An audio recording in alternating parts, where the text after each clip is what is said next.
The last 72 hours have turned everything we thought we knew about this trade season completely upside down. Welcome back to Lakers News Fan Report, the channel where you get the freshest updates, the most detailed breakdowns, and all the insider information about our beloved Los Angeles Lakers. I'm here to bring you analysis you won't find anywhere else, and today I'm telling you something that could fundamentally change the trajectory of our season and potentially secure our championship window for years to come. Right now, as I'm recording this video, there's a situation developing across the league that has massive implications for the purple and gold. General managers are making calls, agents are having conversations, and the chess pieces are moving on the board in ways that could benefit us more than any other contender in the Western Conference. What I'm about to share with you isn't just another trade speculation. This is about reading between the lines, understanding the business of basketball, and recognizing when opportunity meets necessity. Let me paint you a picture of where we are right now. The Lakers are sitting in a competitive position, but we all know that to seriously compete for banner number 18, we need upgrades. LeBron James and Anthony Davis are performing at elite levels, but the supporting cast has been inconsistent. Our defense has shown flashes of brilliance, but we lack that consistent wing presence that can lock down the perimeter night after night. Our three-point shooting has been adequate, but in today's NBA, adequate doesn't win championships. You need elite shooting, and you need defenders who can switch across multiple positions without compromising your scheme. Now, here's where things get interesting. There's a team in our conference that's currently experiencing one of the worst seasons in franchise history. New Orleans sits at 9 wins and 32 losses, dead last in the Western Conference and second worst in the entire league. That's a franchise in crisis mode, and when teams hit that point, they start making difficult decisions about their future. The Pelicans have to send their first-round pick to Atlanta this year because of previous moves, which means tanking doesn't even benefit them in the traditional sense. They're stuck in basketball purgatory, losing games without the reward of potentially landing a franchise-altering prospect in the upcoming draft. But here's the thing about New Orleans that makes this situation so intriguing for us. They have assets, real, valuable, NBA-caliber assets that could help a contender right now. I'm talking about players who are exactly what championship teams need in today's league. Young athletic wings who can defend multiple positions, shoot the three ball at a high clip, and fit seamlessly into any system without demanding the ball or disrupting team chemistry. These are the kinds of players that Rob Pelinka and the Lakers front office have been searching for, the missing pieces that could take us from playoff team to legitimate championship favorite. The names I'm referring to are Trey Murphy III and Herb Jones.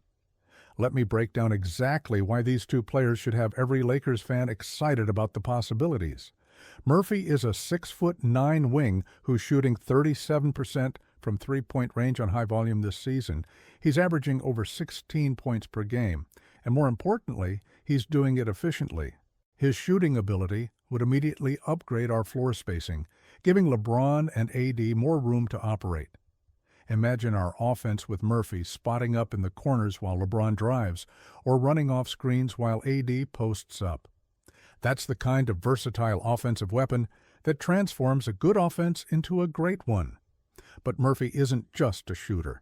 He's 6'9" with legitimate length, which means he can defend multiple positions. In today's switch-heavy defensive schemes, having a guy who can guard everyone from point guards to power forwards is invaluable.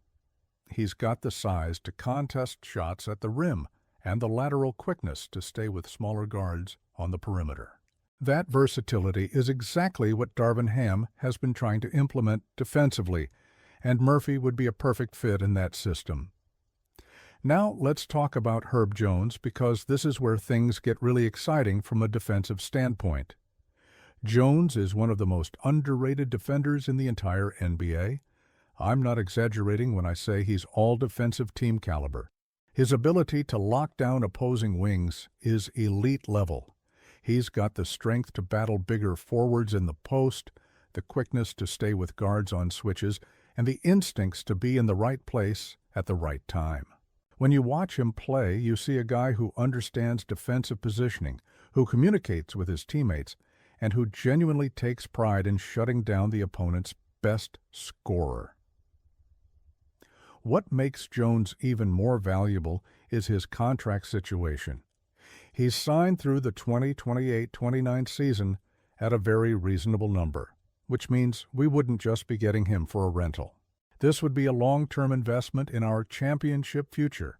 Same goes for Murphy, who's under contract through 2029 with a player option for the following year.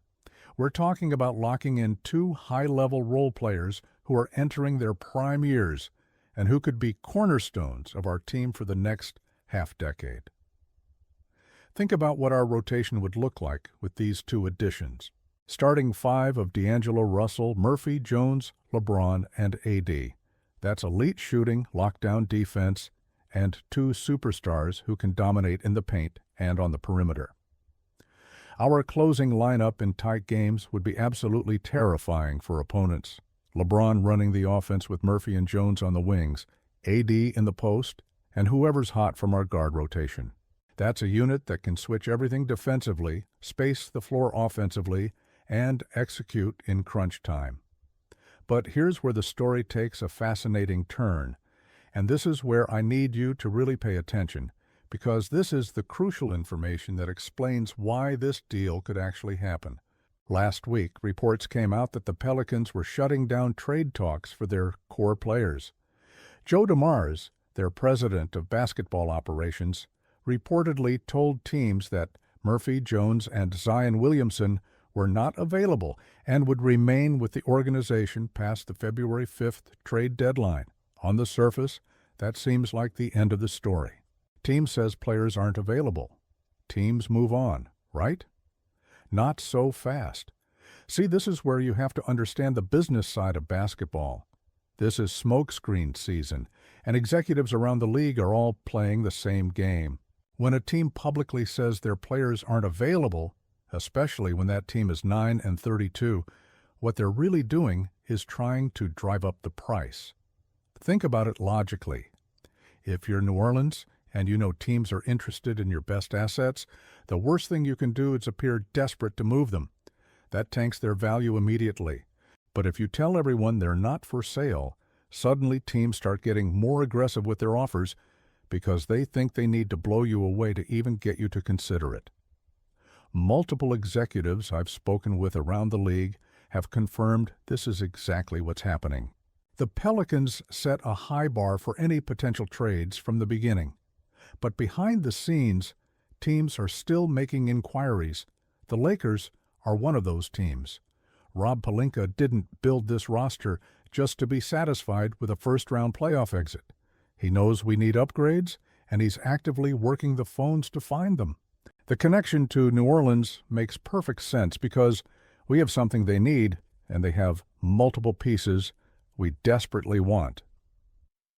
Here's the critical factor that could make this work. The Pelicans need draft capital. They're giving away their first-round pick this year, which means they need to replenish their asset chest if they're serious about rebuilding properly. The Lakers have future first-round picks that could be part of a package. Yes, I know we've been hesitant to move picks after the Russell Westbrook situation, but this is different. We're not trading for an aging player on a max contract who doesn't fit our system. We're talking about two young ascending players who address our exact needs and who would be here for years. The framework of a potential deal could look something like this.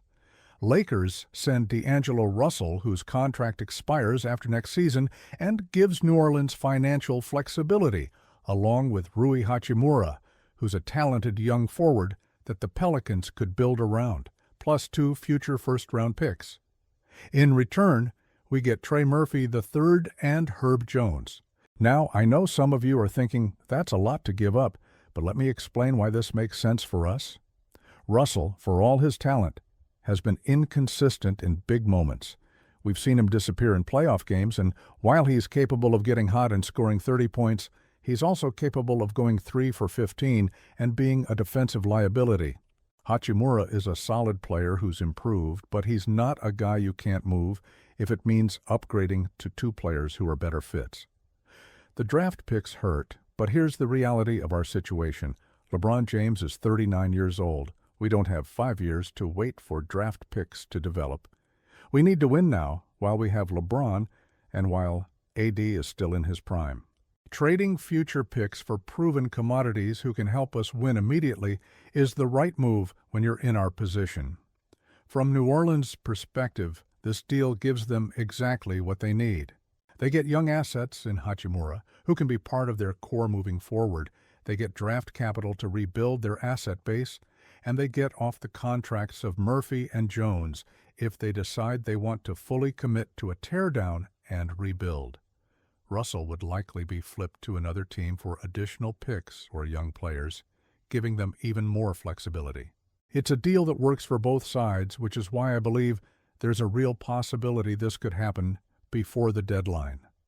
Now, let's talk about the impact this would have on our team beyond just the X's and O's.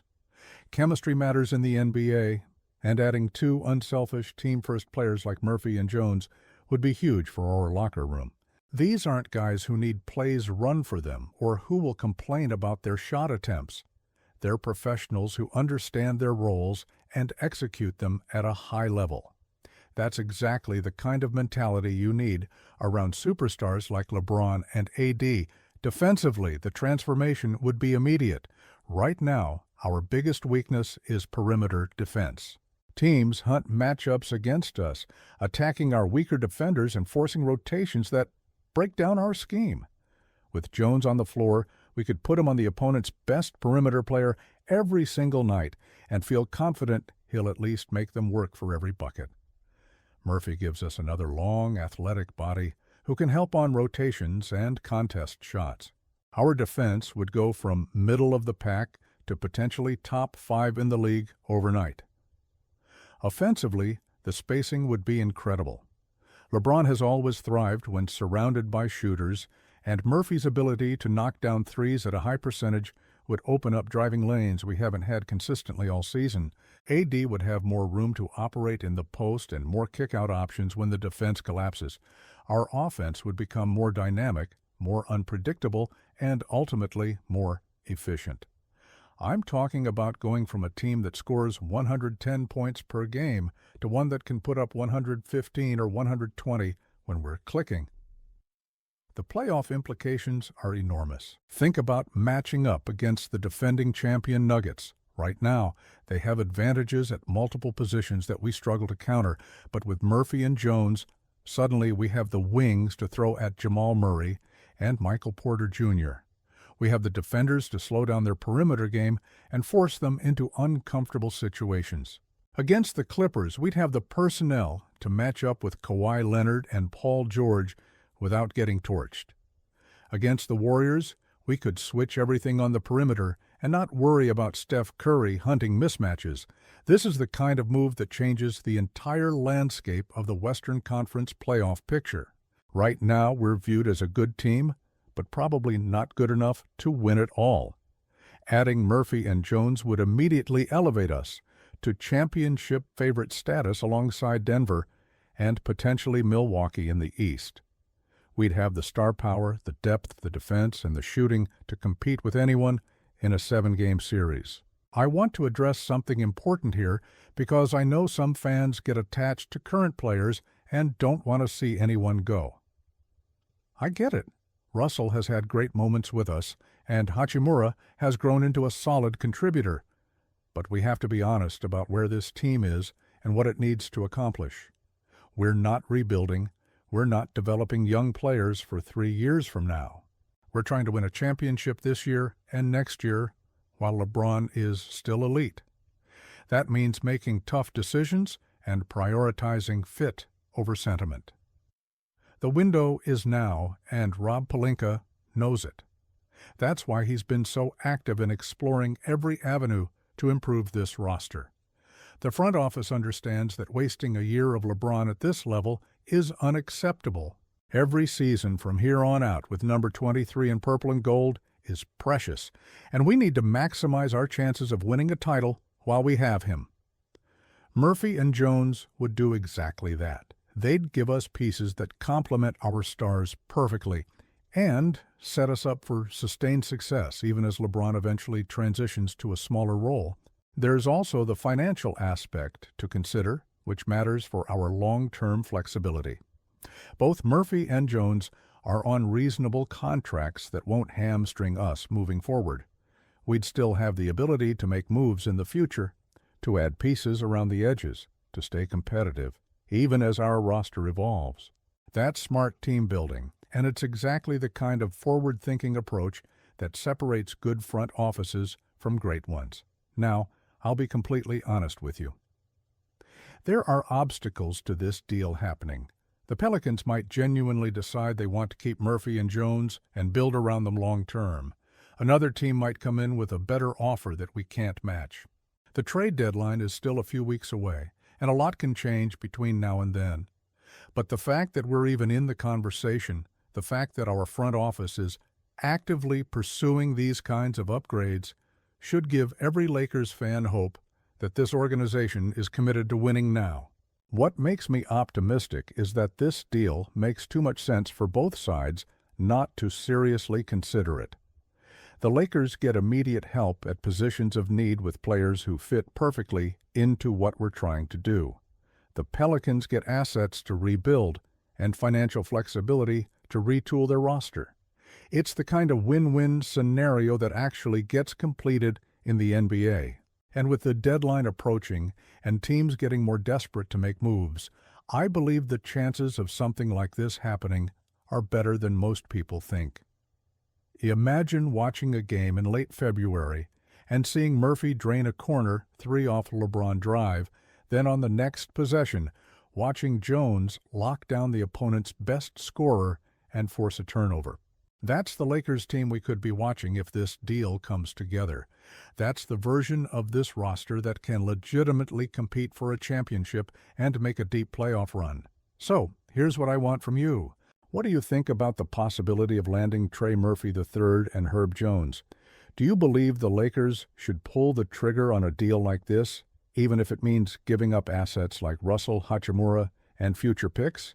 Would these two players address our biggest weaknesses and give us enough to seriously contend for a title? Drop your thoughts in the comments below because I want to hear from you. This is Lakers Nation, and we're all in this together. So let me know where you stand on this potential blockbuster move. If you want to stay on top of every development as we get closer to the trade deadline, you need to subscribe to this channel right now. Hit that subscribe button, turn on notifications, and join the Lakers News Fan Report family. I'm bringing you updates daily, breaking down every move and giving you analysis you won't get anywhere else. Don't miss out on any of the action as we head into the most crucial part of our season. Like this video if you found it valuable, share it with your fellow Lakers fans, and let's build this community together. The championship journey continues, and I'll see you in the next video. Let's go, Lakers!